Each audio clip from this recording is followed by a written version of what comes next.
নমস্কার, আমি মিতালি। আজ বানাচ্ছি নবরত্ন পনির। এই রেসিপিটা রুটি, নান, ফ্রাইড রাইস সব কিছুর সাথেই ভালো লাগে। কড়াইয়ে বাটার দিয়ে দিয়েছি, পনির দিয়ে দিলাম, অল্প নুন দিয়ে দিলাম। পনির ভাজা হয়ে গেছে, এবার তুলে নেব। অল্প সাদা তেল দিয়ে দিয়েছি। এই তেলের মধ্যে ক্যাপসিকাম, ইয়েলো বেল পেপার আর রেড বেল পেপার 1-2 মিনিট ভেজে নেব। নুন দিয়ে দিলাম এর মধ্যে। এবার এগুলো তুলে নেব। এই তেলের মধ্যে গাজর দিয়ে দিলাম, অল্প বিনস দিয়ে নুন সহযোগে অল্প ভেজে নেব।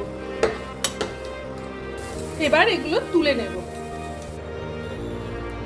তেল তেতে গেছে, এবার এই তেলে ফুলকপিগুলো ভেজে নেব।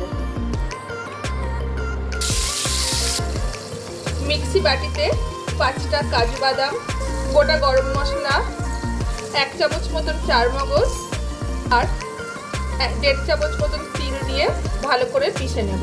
ফুলকপিগুলো এবার তুলে নেব। মশলার পেস্টটা দিয়ে দিলাম। কাশ্মীরি লঙ্কা গুঁড়ো, কাঁচা লঙ্কা, চিনি 1/2 চামচ, স্বাদ অনুসারে নুন দিয়ে ভালো করে কষবো। এবার এই মশলার মধ্যে গাজর, বিনস দিয়ে দিলাম, ফুলকপি দিয়ে দিলাম, একটা বড় সাইজের আলু সেদ্ধ করে দিয়ে দিলাম। এবার এর মধ্যে 3 হাতা মতন দুধ দিয়ে দিলাম। আপনারা এর পরিবর্তে মশলার সাথে দইও দিয়ে কষতে পারেন।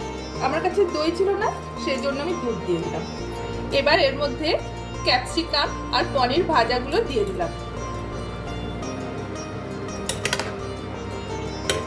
এইভাবে 5 মিনিট ফুটতে দিতে হবে। এইভাবেই তৈরি হয়ে গেল আমার নবরত্ন পনির। আপনারা কেমনভাবে বানান আমাকে জানাবেন। নমস্কার, সবাই ভালো থাকবেন।